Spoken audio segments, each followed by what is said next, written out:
Ever wondered where your tax dollars actually go? Well, buckle up, because today we're uncovering the 12 cities in America with the highest welfare dependency. And trust me, the results might just make your jaw drop or your wallet cry. From once booming industrial cities now drowning in government assistance to sun-soaked tourist towns with shockingly high poverty rates, this list is a wake-up call. Some of these cities you'd expect. Others? Not so much.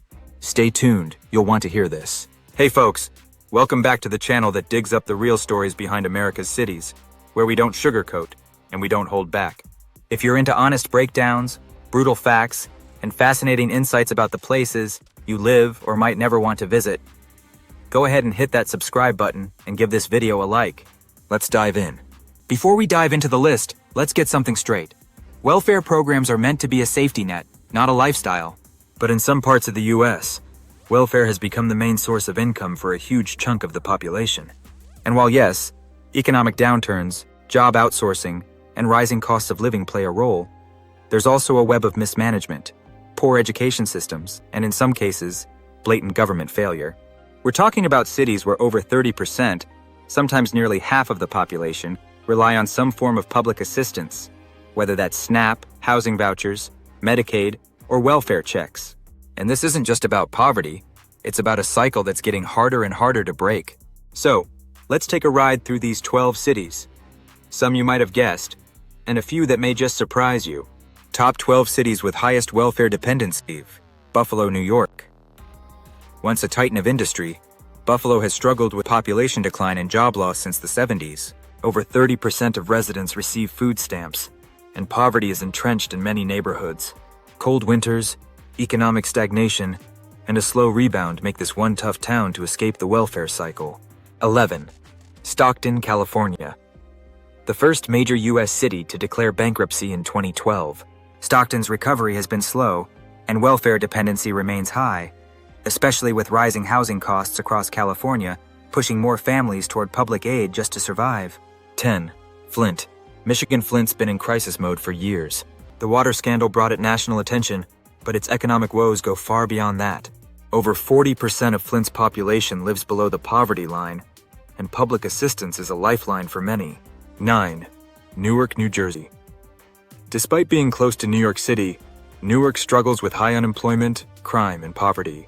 Nearly 35% of residents are on welfare programs, and the cost of living keeps rising while income doesn't keep up. 8. Detroit, Michigan. You knew this was coming. Detroit's collapse after the auto industry tanked left deep scars. It's improved in some areas, but large swaths of the city still depend heavily on government aid. Entire neighborhoods have more vacant homes than employed adults. 7. Baltimore, Maryland. Despite billions in state and federal aid, parts of Baltimore remain deeply impoverished. Drug addiction, crime, and failing infrastructure keep people trapped in cycles of dependency. Nearly 1 in 3 residents rely on some form of public assistance. 6. Cleveland, Ohio, another Rust Belt casualty. Cleveland has a long history of manufacturing jobs disappearing, and with them, economic stability. Welfare use remains alarmingly high, and job opportunities are still limited outside healthcare and low-wage service work. 5. Miami, Florida. Surprised? Don't be. While it looks flashy on Instagram, the real Miami has one of the largest income gaps in the country.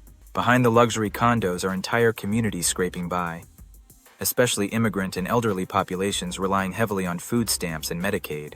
4. Philadelphia, Pennsylvania. The city of brotherly love has a serious poverty problem. Over 23% of residents live below the poverty line, and public assistance use is widespread.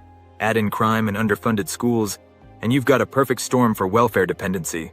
3. New Orleans, Louisiana.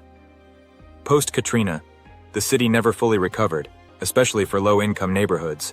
High unemployment, crime, and lack of access to education have left many relying on welfare as a way of life. Over 30% of households use SNAP. 2. Brownsville, Texas. Border towns often struggle with poverty, and Brownsville is no exception. Nearly half the population lives below the poverty line. Low wages, limited job markets, and high cost of living relative to income push many into welfare programs. 1. Camden, New Jersey. Topping the list is Camden, a city that's become almost a symbol of urban decay. Over 40% of residents live in poverty. Crime is rampant, and opportunities are slim. Welfare is not just common, it's essential to survival for many families here. So what does this tell us? Welfare is supposed to be a tool, not a trap. But in these cities, it's become generational. And while there are good people fighting every day to change the tide, without real education, opportunity, and leadership, these cycles won't break themselves. Did any of these cities surprise you? Drop your thoughts in the comments. Are things improving or getting worse? And if you've lived in one of these places, we want to hear your story. Don't forget to like, subscribe, and hit that notification bell, because next time, we're diving into the U.S. cities that recovered from welfare dependency and how they did it. See you in the next video.